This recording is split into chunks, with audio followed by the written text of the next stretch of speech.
Welcome to Arcade Cash, the best place to chill with your friends and get your gaming goodness each and every Monday. My name's Sean Blunt. Joining me on the couch this week, Ashley Hobley.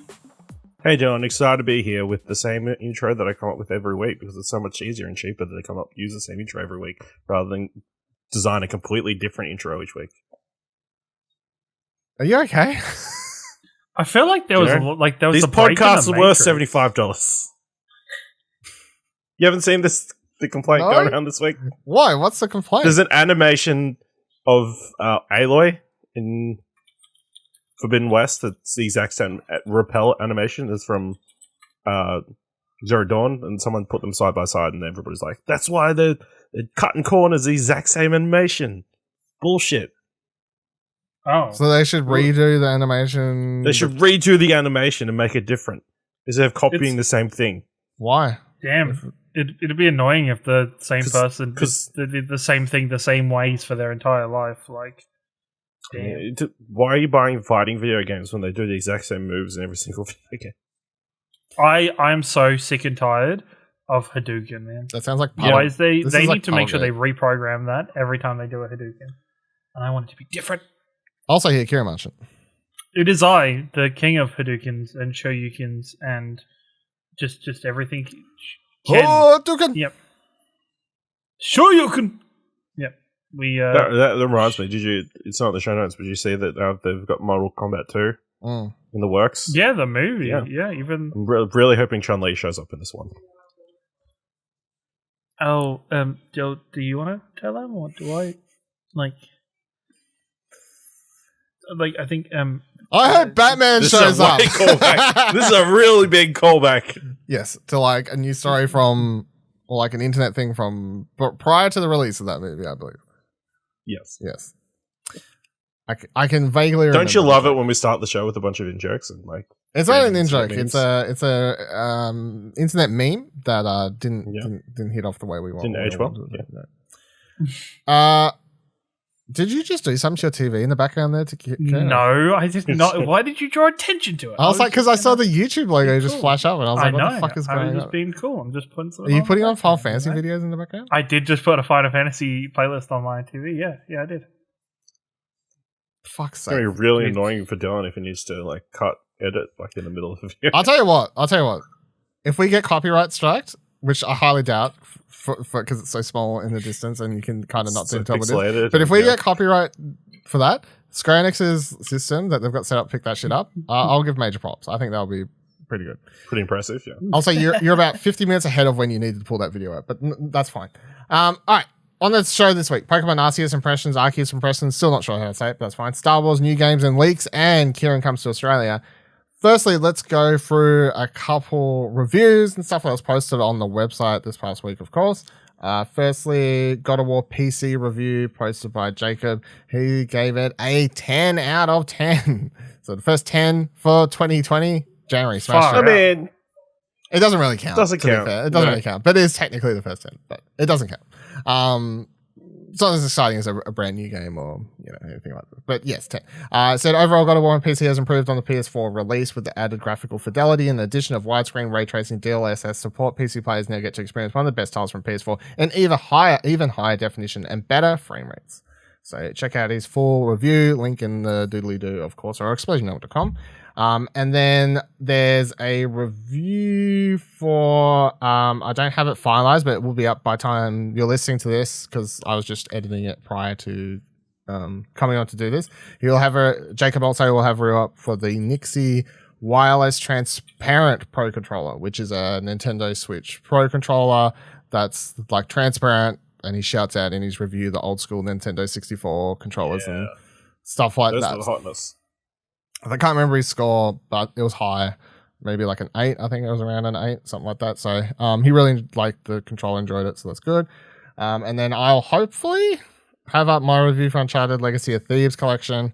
If you want to hear my deep dive thoughts on this, go listen to this past week's, well, by the time you listen to this, last week's episode of Plat. I think I talk about it for like 15 minutes or something like that. The long short of it is it's pretty good modes. It's got a visual mode, it's got a performance mode, it's got a performance plus mode, but it's also really nothing exciting. Like, there's barely any reason to get this other than if you can upgrade for the $15 and you feel like replaying them, or you've never played them before. Otherwise, it's a very lackluster, non-exciting package. It's two really good games, but it's not particularly an exciting collection. Did you get the free tickets? The Uncharted I don't think I do movie? because I got a code from You got a PlayStation, code. so I don't. Yeah, PlayStation fucked whoever. Yeah. Oh no, I got a code for an $80 game and I have to pay a $12 movie ticket. What's the maths mean? Why you gotta fuck me like this, you know? Yeah. How's that work out in my favor? When you put it like that. Yeah. So that's everything up review wise. Let's get into the news. Star Wars. So let's start with Kotaku says more Star Wars games are being developed by Jedi Fallen Order studio Respawn. So EA announced today that Apex Legends maker has 2 other Star Wars projects in development. In addition to Jedi Fallen Order 2, these new games include a first-person shooter led by Medal of Honor Above and Beyond director Peter Heischerman, and a strategy game led by former XCOM art director Greg Forts, whose new studio Bit Reactor will be collaborating with Respawn. So how do we feel about 3 Star Wars games, I guess, technically on the way from Respawn in one fashion or another, even though like they're not all solely developing them, but Jedi Fallen Order 2, a strategy game, and a first-person shooter. Ash. Yeah, I think it's pretty interesting. Obviously, Respawn being heavily involved is like you would assume they're creating their own tiny connected universe in some way, maybe potentially. But yeah, I mean, Respawn has been the biggest success for EA recently. Well, I guess Hazelight has been pretty good, but I don't think they own Hazelight, do they? I don't think so. But yeah, I mean, it's good. I think, yeah, obviously they're not like doing the strategy game or the first person shooter, but them having some sort of voice or input on it, it gives me hope. I mean, we didn't love Jedi Fallen Order, but it was enjoyable and a step in the right direction, I think, for Star Wars games. So yeah, at least we got some Star Wars games coming out from a studio that we can get behind. Yeah. You know, we don't have to feel bad about potentially being excited for them.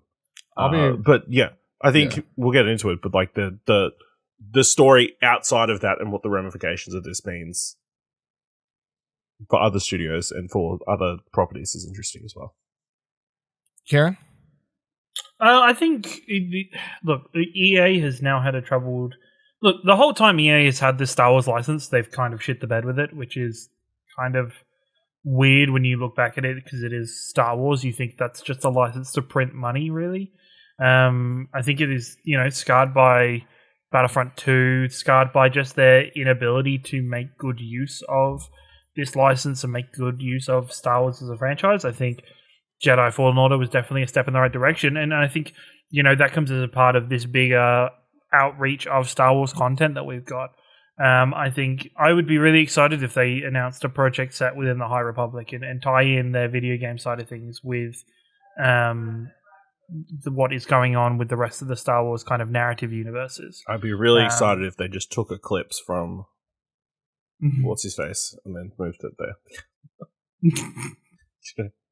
We can all feel better. Like it's just I think out of any of the studios, I think Respawn is my the EA studio that is just like the golden child, the golden goose that is just you have a lot of faith in them to do really well with the games. I just hope that this continues to be fruitful for both Star Wars and I think now that we're in a world where Disney is more acceptable of game studios from different walks of life and different genres taking on their franchises, I think it is more apparent that more people need access to these licenses to make great games in their universes. Obviously I thought Jedi Fallen Order was fine. Like, I enjoyed playing through, but yeah, I didn't get the oh my god, this is the future of Star Wars video games, because I didn't think the story was super engaging, and obviously Cal, I was like, he's okay, like I didn't hate or love him as a character or whatever else, but I'm like, more Star Wars is good. I also don't feel like there's like there hasn't even really been that many games. That's the thing. Like EA has been so bad at putting out games. Yeah, that- they've cancelled so many. Yeah, they've cancelled cancelled so more many than at this they've point. put out. So that's the other thing. Like the whole, oh man, EA's done bad with Star Wars. Like Battlefront 1 and 2 reviewed okay. Like if you actually look on Metacritic, the Metacritics for them aren't bad. They just got a bad reputation. They got a for bad large reputation, reputations, yes. So really, I'm sure in their eyes, the 3 games, because they've only put out 3. You know, Battlefront 1, 2, Jedi Fallen Order. It's crazy when you think about it. The entire time they've had that license, 3 games. like a not 10-year counting, license, not counting mobile games, of course. So I'm down. First person shooter by Respawn, Star Wars. Yes, please, very much. But I'm also like, I'd like it if like the Star Wars character had some kind of mech suit or like And wall running? like mech suit. No, They combine with and they wall run. Yeah. And like jet packs and stuff like it's that. going to be a completely modified person with like a bunch of like robot parts, and they're also going to have very brightly colored scooters. I don't know if anyone's been watching Boba Fett, but that is a Boba Fett reference. What are your other thoughts on the ramifications and stuff, Ash, that you were saying before? Well, obviously that means DICE isn't working on Battlefront 3. And that probably is not something that's going to be doing in the future. So what are they going to be? I mean, I don't think they're going to do 2 first-person shooters in the Star Wars universe. So, I mean, what does that mean? Wait.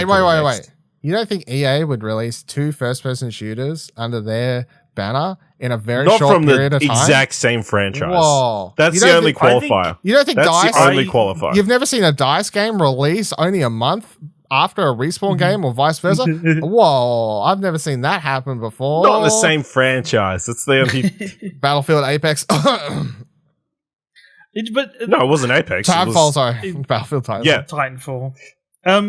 But I guess for Battlefront specifically, I would think EA wants to distance themselves from Battlefront for a decent amount of time. Or when we next see Battlefront, it'll be a new, fresh version of Battlefront. I don't think we'll ever see another DICE version of Battlefront again.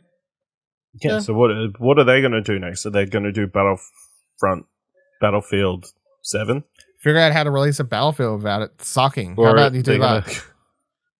Yeah. I think they need to take Battlefield away from being... Is Battlefield... Because this is Bad Company 3, right? That's what the people want. Either Bad Company 3 or give themselves another couple years on a Battlefield again. Like, take a break again. Fucking chill out for a bit. Don't feel the need to try and compete with Call of Duty. Make your own thing. Yeah. But then this also kind of means that we're unlikely to get Titanfall 3 or a Titanfall game. That's the thing that Anytime. disappoints me the most. Or like a newer version. New version of Apex or something. Like. Apex is fine. Apex is still going along. They're just launching another character now. And they made a separate team for Apex. Like they started one last year, so a separate one. Okay. I think that's more focused on the like daily updates and like making sure. But there is a team like working on Apex at all times. But yeah, as someone who I would very much love a Titanfall 3. That's the only thing here. I'm like Star Wars. Yes, that's exciting. But no, it's like a weird predicament where I kind of like I like both things, so I can't just be like, yeah, fuck Titanfall, you know, like who wants that?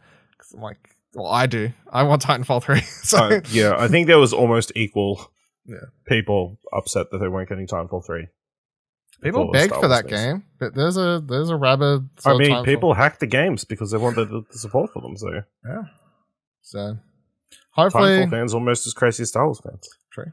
Hopefully, one day. Not as many. What do you reckon the strategy game will be? I don't know. It's kind of interesting. Could it potentially be like an XCOM kinds that sort? Because I can't imagine it being like an RTS, like unless they're going like super niche and super nerdy. And it's like a space battles, Armada. You know, I don't feel like that would do seems well, kind of weird. So. I think probably more tactical strategy. You know what I want? What? Even though I didn't finish it, that Mutant Road Zero, but Star Wars. So it's like because that had like a strategy RPG. It's a strategy RPG, but you didn't have like a direct mission structure, and you had like a world you can walk around and obviously like stuff like that. I feel like that sort of structure, I'd love that instead of XCOM-y sort of mission loadout go. You know, that's. But I mean, that'd be fine too, I guess. Next XCOM Star Wars, sure, why not? Yeah. you have any thoughts, Kieran? Do you like strategy games? I don't know. I find strategy games in a weird spot. I think an XCOM would be really great for Star Wars. I think RTSs in general are kind of at a point where, unless you're an established kind of game where you've turned into like a more of the survival strategy type games, like your Frostpunks as of recent. I think they're very almost niche for in terms of like PC, but I don't think they've ever, except for maybe Halo Wars, I don't think anybody's ever made a RTS work on a console before. And I think that's the big flaw in the RTS system. Yeah. Super niche. So Star Wars, talking about, let's continue with a game that didn't come out and everyone still keeps talking about, and I'll have a hot take, maybe not hot take in a minute, but yeah, press start, more leaked gameplay footage of cancelled Star Wars 1313 Boba Fett game has appeared. Shannon writes, we've known about Star Wars 1313 since it was announced at E3 2012, before it was subsequently cancelled when Disney took over at LucasArts. The game was set to put you in charge of Boba Fett, with the game taking place primarily on Coruscant. So we've known about this for a while. There was like a actual like gameplay demo trailer thing. I don't know whether that was at the time. But this is the first time we've seen like Boba Fett and like some different elements to the gameplay. I don't know how these things ever escape and get out, but they do sometimes, which is weird. But yeah, so it starts with sort of Boba walking through this. Someone threw a bunch of computers out. Yeah, well, maybe. I mean, that would be funny. But yeah, dumps the dive off. You see Boba walking through at the start. Obviously, he's about to go out into the streets of Coruscant. Then you have a part after this, which is the primary part of the video. It's a very unfinished gameplay segment, which, you know, is fine. But it gives you a rough idea of what the gameplay would have been, which is, like, a lot of people have been comparing it to Uncharted, which is, yes, that's... even when the game was revealed in 2012, it was like, Star Wars but Uncharted, and back then everyone was like, fuck yeah, I'd love Star Wars but Uncharted but Star Wars. So that's what this looks like. Personally, there's nothing here to get me excited. I've never been super fast or hyped about this game, especially because Boba Fett is a character I've always been like, I don't really give two fucks. So like a Boba Fett game isn't going to excite me. I think the idea of a Star Wars game set entirely in the underworld on Coruscant and the very lower levels, that's cool. But the amount of people I've seen, like, and maybe this is just my Twitter, but the amount of people I see who are like, man, we really missed out this game. Oh, why can't we get it? You know, like that sort of reaction. I just don't like, what are you seeing that I'm not like? Dylan, they're seeing their favorite version of Boba Fett, a version that doesn't talk, is just generally not doing anything, but appears like is really cool. Love that. But yeah, I mean, a lot of the potential of that idea and like what we've sort of built up in, or people have built up in their heads in the years since, I feel like would is probably far better than what the game would have actually potentially been. Even though I would have loved to have played it, you know, it is one of those things that like it would have been cool to have had that, but you know. But there's plenty of Star Wars games. There's like a Darth Maul game. Like there's always that I would prefer over this. Like like one that got cancelled, a Darth Maul game that was cancelled. There's always Star Wars games that are getting cancelled. Like what makes this one? I mean, yeah. So many Star Wars games. What about the Enemy Henning one? You know, like why? Yeah, where's the leaked footage of that? That's what's more interesting. That was the exciting one, right? The Enemy Henning one was the exciting one. Ragtag, yeah. It was, yeah. It I don't know. Star Wars is a weird franchise in terms of its gaming history overall. What do you think of this stuff though, Kieran? The gameplay? Look, I think it's this kind of leaked footage is pointless. You're never going to get this game. You're never going to change anybody's mind about this game. You're never going to get anybody to resurrect this game, because honestly, there probably isn't that much of a game to resurrect. Even if some developer did turn around and say, oh yeah, we are gonna bring this game out. It's not gonna be that game.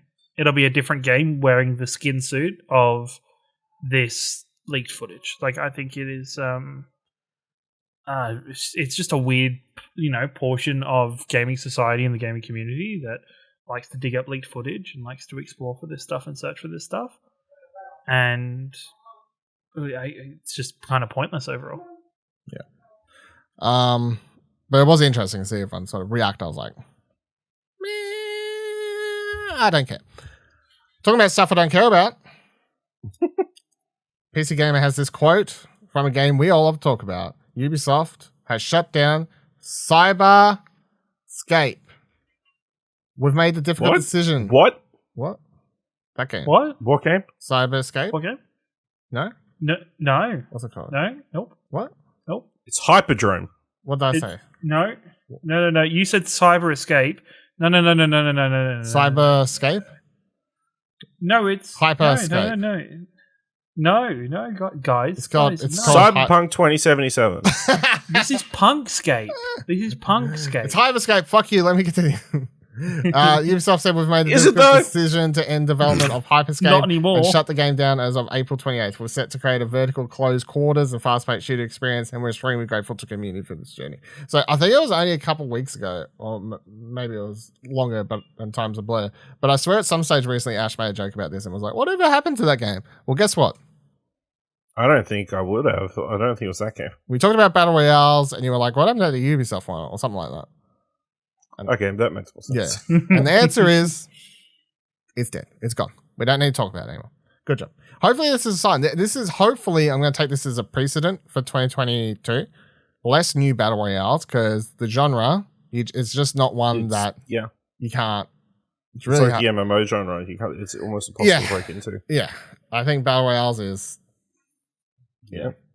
You better be fucking great if you want to try and put one of them out. Because at the moment, there's sort of 3 cornerstones, and you just wait till Halo adds its Battle Royale mode. It's only a matter of time. Wait for that Last of Us multiplayer Battle Royale. That's what I'm waiting. Yes, that's true. That's the other one I want.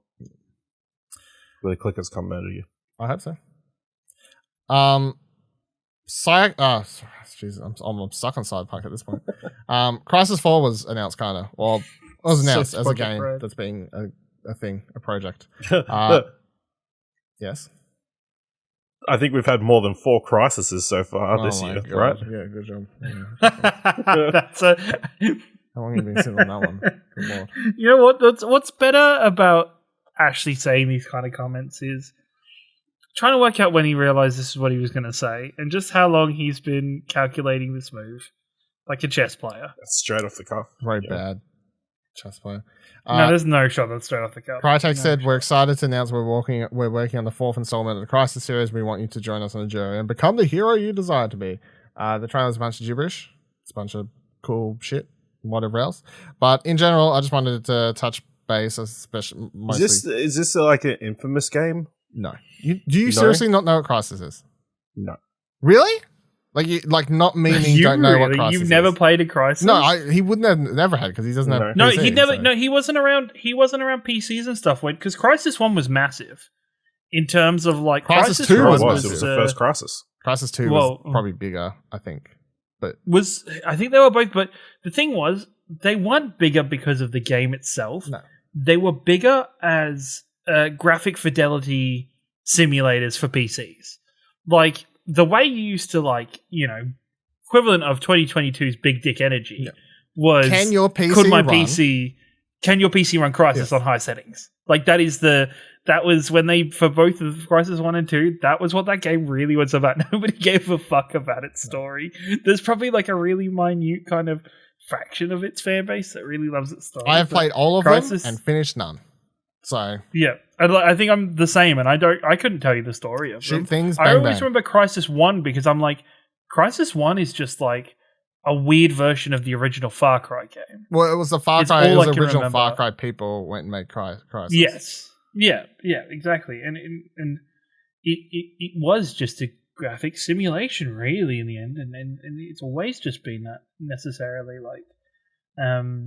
I think I could play through a decent portion of a Crysis game, but not be able to tell you what its story is or anything. I don't think anyone cares. It's interesting that you legit don't know, because all I saw after this was revealed was just no one's like, oh, I can't wait to hear the latest story of whoever. Everyone's just tweeting stuff like, oh, Mike, better buy a new computer now, better upgrade my GPU, but I just got the 3080 and I bet you can't even run this. Like, that's all the jokes are. So it's the exact same thing. Well, this is going to release and everyone's going to be like, can your PC run it on ray tracing at higher, ultra? Even this fucking, even the announcement trailer for Crysis 4 plays out like a fucking and like a gaming simulation, like a graphical simulation. Like it has all the like the stones that form into something else, that form into water, that kind of become different particles, so that can show the fidelity of your graphics card and how great it is at performing different types of graphics and how great it looks. It's just guys, either like really they honestly they know what they're doing and they don't care because they probably make money out of it.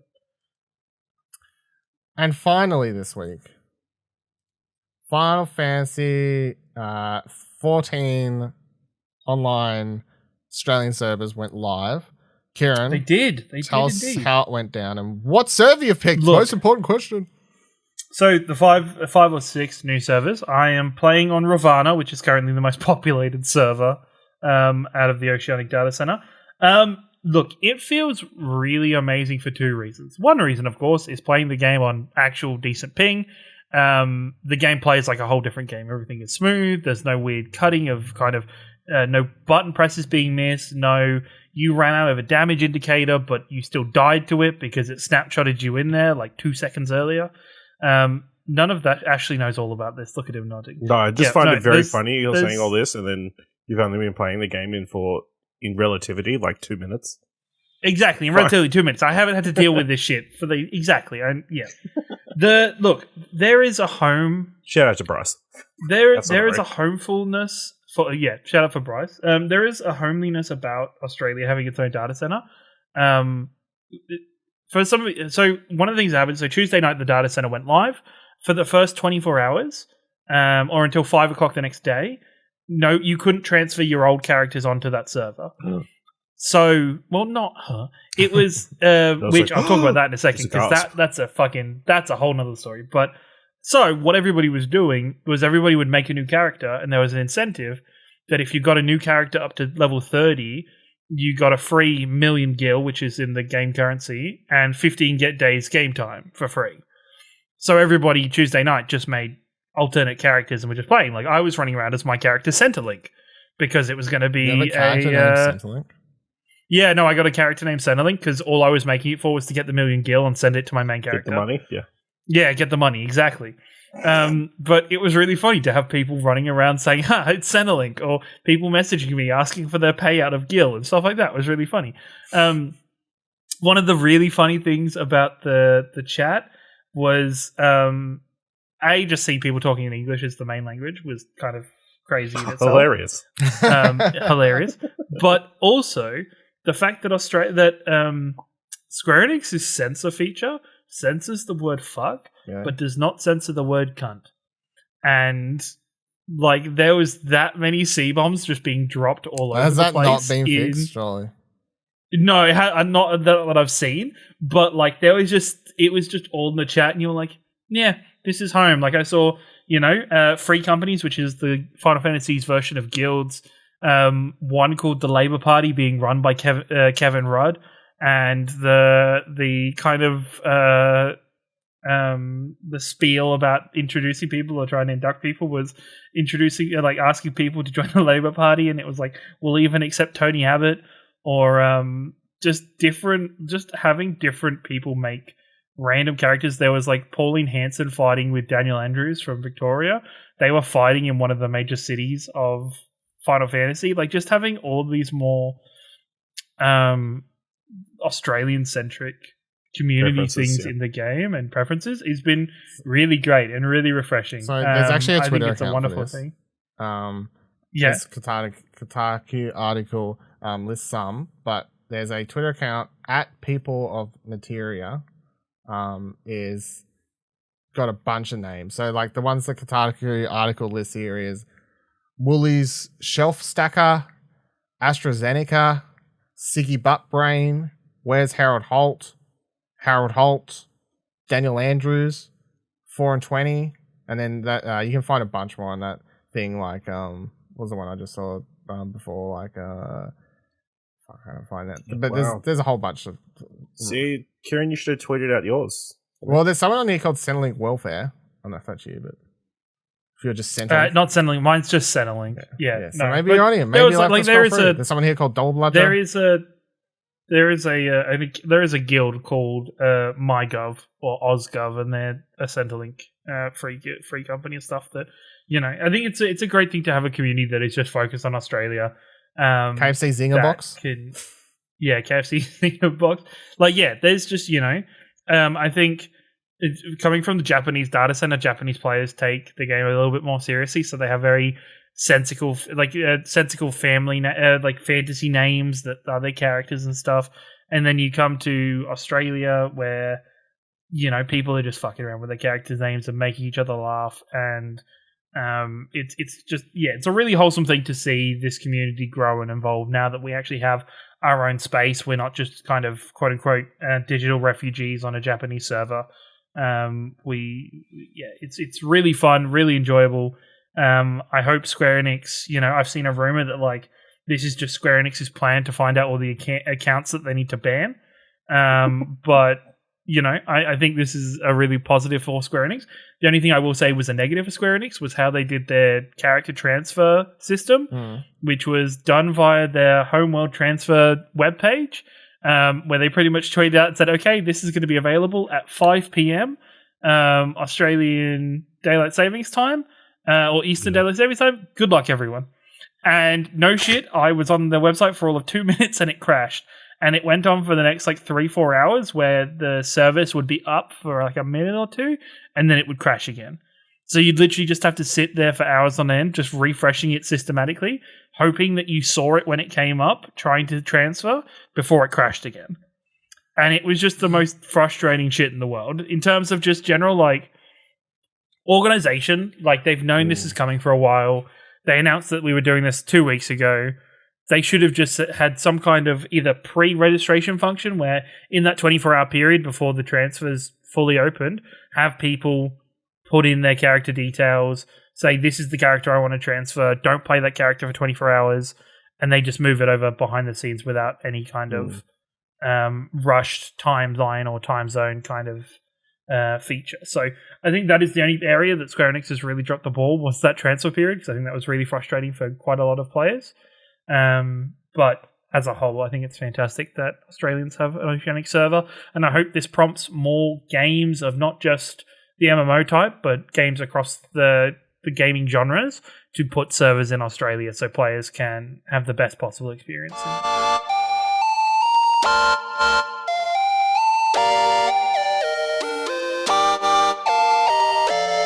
All right, let's do it. Let's talk a little bit about Pokemon Legends Arceus. I think is now how we pronounce it. Arceus, I think is how I was incorrectly pronouncing it for some time there. Anyway, here's the Steelbook video, viewers, in case you want to know what that looks like. Fancy one. Picked it up. Release date. Look on the inside. Look on the outside. Very pretty. Very nice. Very shiny. Haven't played a whole lot, so this will just be a quick sort of impressions thing. And then maybe dig into it a bit more next week, obviously. But I think I played 4 hours. Maybe 4 to 5, I guess, somewhere around there. I'm really enjoying it. I think it's really, really good. There obviously are some hold-ups, mostly technical issues. But I think it's pretty much everything I wanted out of this game, and it's super refreshing for the Pokemon franchise. I think it's not. I find it very hard to believe this game could disappoint anyone in a major way, and it's also hard to really not say this is a step in the right direction for what most people have been asking for in the Pokemon franchise.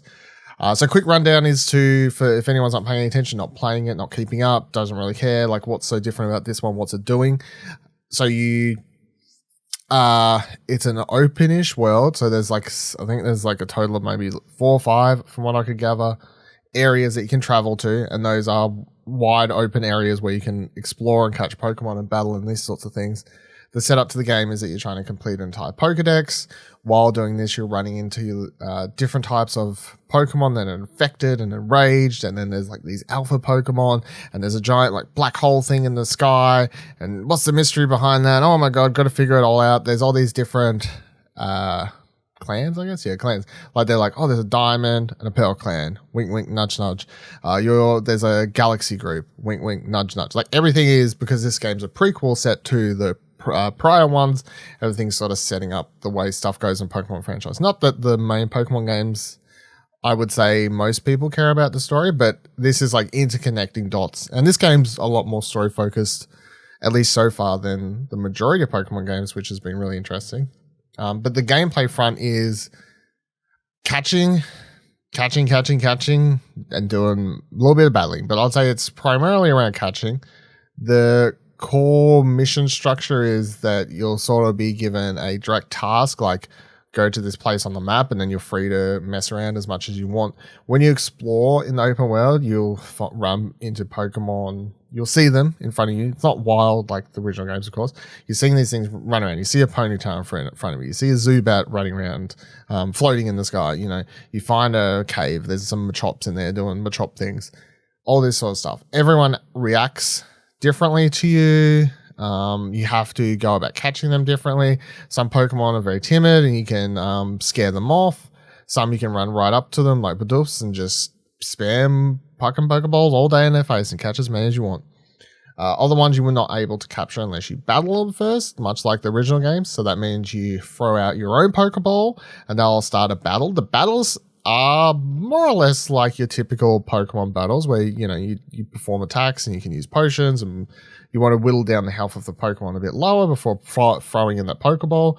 The cool thing is that obviously you launch into attack by throwing a Pokeball in real time, and then you can actually move around while like the screen's up saying like fight items and this sort of stuff. So you can reposition yourself to see the battle happening between the Pokemon, which I think is kind of cool. It has like a real time element to it, and in Pokemon will also like sort of readjust where they are at times and things like this. And I think it's it flows like very seamlessly. And you know, you can not even be looking at the battle technically and still perform actions and be like, do a tackle. I'm staring at the fucking tree, not paying any attention to what's going on, but that's fine. There is trainer battles, kind of. I mean, there's not trainers in this game. You do battle other people at times, although not many. It hasn't happened a lot, at least in my time with the game so far. There are boss battle things. I don't know if it's a spoiler to really say what they are, but there is like, and I've done one so far where I'm up to, but there are like these boss battle sequences that involve both Pokemon battles and doing stuff in real time, which has been interesting. I did enjoy it, the first one I did. I thought it was like a nice change of pace and everything. Very quickly, you get the ability to fast travel around, camps that you unlock, and a faster mode of transport. I'm not going to say what, but a faster mode of transport.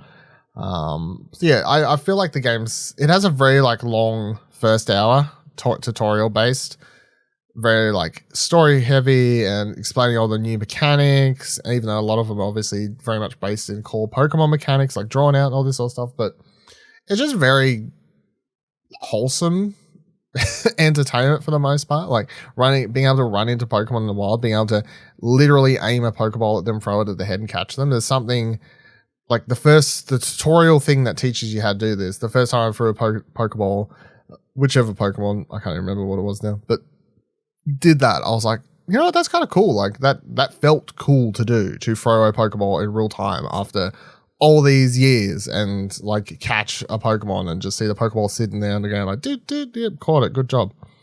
I think that's really cool. I think from what I've gathered, the story can be done in like 20 hours, something like that. Obviously, there's a completionist thing to it, and that's the main aspect of the game. Catch all the Pokemon, complete the Pokedex. I'm sure like getting a perfect Pokedex is a thing. Shiny perfect Pokedex, that's probably a thing. So every Pokemon, the game's kind of, and I said this in the lead up to release, I think every time we talked about it on this show, like I was like, this looks kind of like Monster Hunter Rise or like those sort of ones. I said that because that was the one I played last year. But like in Pokemon form, which is still true to a degree. So you venture out into one of these wild areas, you catch Pokemon. While you catch Pokemon, you also complete tasks. So say something like a Bidoof, the very first Pokemon you run into, you catch one, you get a Pokedex entry. You can look at the Pokedex entry and it has a bunch of tasks to like fully mark that Pokedex entry as complete and get more information on that Pokemon. So to do that, you'll have things like catch the Pokemon 1, 3, 5, 10, 15, 20 times for different marks. defeat the Pokemon the same amount of times for different marks. See Bidoof use tackle X amount of times. Evolve a Bidoof. All these sorts of things. And depending on the Pokemon, they have different sort of things to complete the Pokedex. So you can complete them after getting like half of their marks. I think you can like perfect them if you go back and do literally everything, all the extra marks for the Pokedex entry. So there's definitely a lot here to do. There's shinies in this game, of course. I've already seen all the shiny hunting stuff happening. There's new Pokemon. I've only seen a couple so far, and I've somehow managed to dodge spoilers for the rest. I've seen like one spoiler, quote unquote spoiler, new Pokemon, which is fine. I'm excited to see some of the other ones that I know, or I presume are coming up in different sorts of, and kind of guess which ones may or may not be new, and stuff like Old Mate Growlithe's other form that I haven't seen yet from the initial trailers or reveals and all that sort of stuff. So, I could happily, if I didn't have anything else to do, I got to be honest, Saturday I could have played that shit all day. Like that was when I put the most time in. I woke up, played it for several hours, and I could have happily laid in bed all day and played it. I was that into it. I very much would keep playing it if I had nothing else to do, but it's really enjoyable. Like it's very easy just to zone out, like catching, going around, doing the battling. Like it nails that Pokemon, the classic sort of Pokemon feel, zone out, sort of do the things, but in a new format that feels exciting and fresh and fun. And, there's all these side quests that you can do for characters, meet other people, and the characters seem somewhat interesting, and I'm keen to see how it ends because I don't want to spoil how the game starts just in case people are yet to jump in because it is the first week, but it is a wild setup to a game, a Pokemon game in particular. So that was quite interesting. But yeah, I'm really, really enjoying it. We'll talk more about it next week, I assume, and the next week of Arcade Couch. Keen to play more throughout the year. I'm sure there'll be some DLC expansion thing for this. I would be shocked if there's not. I'm sure that's going to be a thing that's going to be announced in Nintendo Direct at some point in the future. So Pokemon Arceus. Pokemon Arceus. It's good. I'm enjoying it. Keen to play more. That'll do it for this week's episode of Arcade Couch. Let us know any comments, questions, concerns you have. You can either tweet at us or join our Discord. ExplosionNetwork.com/Twitter takes you to all of our Twitters. ExplosionNetwork.com/Discord takes you to a link to join our Discord page. And if you liked the episode and thought it was worth $1, head on over to ExplosionNetwork.com/support. Takes you to our Ko-fi page. You can donate $1. You can set up a monthly recurring payment. Whatever you would like to do to help support the show and the website would be greatly appreciated. Until next week, same time, same couch. Bye.